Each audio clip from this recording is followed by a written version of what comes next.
Hello guys, this is Joshua Halls here. Today I'm going to be doing a review for the next film, that is Star Wars The Clone Wars. It is the first and only Star Wars animated film. There are TV shows and stuff, and it's set before episodes 2 and 3, which is why I'm reviewing it in this order.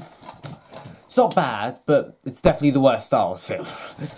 And of course episode 3 was, episode 2 I did last time was very weak. I spoke my problem. This, I'm not even sure if it's even worse than episode 2. It just doesn't feel like a movie. Because it honestly feels like it's episodes of like the TV show that they've been put in the TV show and just smudged it into a movie. The first like 26 odd minutes feels like its own episode, and the next about 20 minutes feels like another episode, and the next and the next.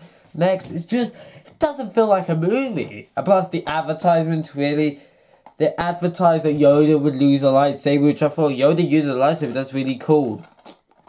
He does nothing in the film. To be honest, he didn't need to, but yeah, he doesn't really do anything of importance. So let's get with the plot. The plot of the story is that Jabba the Hutt's son's been kidnapped, and the Jedi are going to rescue Jabba the Hutt's son, so they can have free passage through the Outer Rim and Tatooine without, people being mad at them and trying to kill them. So, to help aid them in the Clone Wars. And here's the thing, it just didn't work well. It doesn't feel like a film. It's not even bad, it just doesn't feel like a film. There's so much unneeded stuff. Like, okay, let's just go, through it. There's also a lot of stuff that could have been got rid of, like there's a little plot points or stuff they've put in the film to treat like big deals, and it's gone just like that, and it didn't take a lot of effort or anything like that, like really, yeah. So that was a problem with the film. So it didn't really feel that. Let's go through the characters. Yoda, he was pretty cool. He didn't do a lot. He just kind of talk like this. I did. Mace Windu was in the film. We didn't really do anything. And Ahsoka Tano, I believe this is the first ever in canon in the Star Wars timeline in terms of chronological order that we see Ahsoka Tano, and I'm not the biggest. I watch Rebels. She's really good in Star Wars Rebels. Just saying, she's a very mature character, which is why I'm fine with her being like this. Like, she's not very matured. She's like I think she's a teenager. So she's still learning. She's a bit like, you can tell she has a lot to learn, which is why I like it. I don't mind it because it shows her character's progression. Now, I want to know, because when Disney Plus comes out in the UK, I'm going to watch The Clone Wars. How does Ahsoka get from this to the character in Star Wars Rebels? And the reason why I'm pointing out, because I'm pulling at the DVDs. So I'm just curious about how she gets from here to here. Like, how she gets from here to here. That's something very curious. And the actor for Anakin Skywalker, I like the voice actor. The problem is, in the Clone Wars, I've always noticed this from what I have seen, at the end of episode 3, he's only like 23. Which is also the age Obi-Wan Kenobi killed Darth Maul, was a fun fact. So he's only 23. In this movie, he sounds like, right, yeah. He sounds like he's in his 30s. Even so, he's like in his early 20s, even if that. So that was a bit weird. I don't know if Ian McGregor did. I don't think Ian McGregor voiced the Obi-Wan Kenobi, but the voice sounds similar. It's similar, but it's not like the same. Yoda, Captain Rex was alright. Like, the problem with it is that it feels like there's not, like, apart from Anakin and Ahsoka, like the main characters of this film. Because of the fact it feels like chunks of TV episodes of a TV show put together, it doesn't like, some characters for like 20 minutes are like one of the main characters. Like, for example, in the first 26 of minutes, which felt like a whole episode by itself, Obi-Wan Kenobi was like a main character, kind of doing his own thing. Then all of a sudden he becomes a side character. It's out of nowhere. And Captain Rex was quite prominently used, but then they just ditched him for the final bit. So like, yes. So Asajj Ventress is in this film as well. I can't do it. Asajj Ventress, she was alright.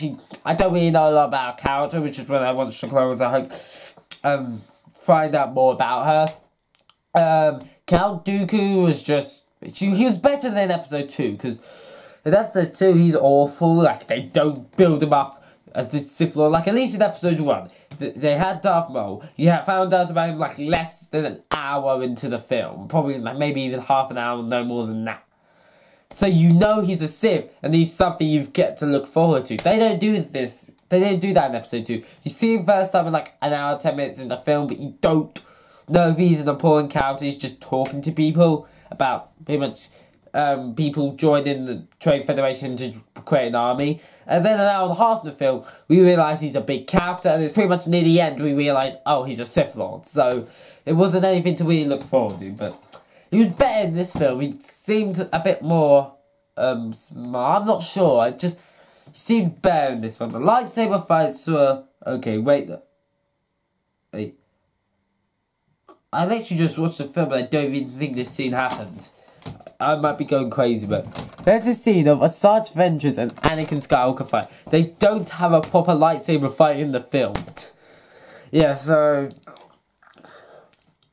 the final ending of the film was very like anticlimactic. I'm not sure. It wasn't this huge big showdown of good versus evil. There was a bit of a lightsaber fight, but it wasn't anything like that. It was just people. They talked for a bit and oh, they win. Yay. It's very unclimactic. It just takes the film down to a plump. It's like, okay, the film was really good at the start, the first 3 minutes. It was like a huge battle. It's quite fun, quite enjoyable. It stays on a really good zone, then it gets down a bit near the end. It kind of loses its pace near the end. Sorry. Which is the problem. Like, it's really fun, really exciting. For the most part, it didn't make sense. It felt like multiple episodes.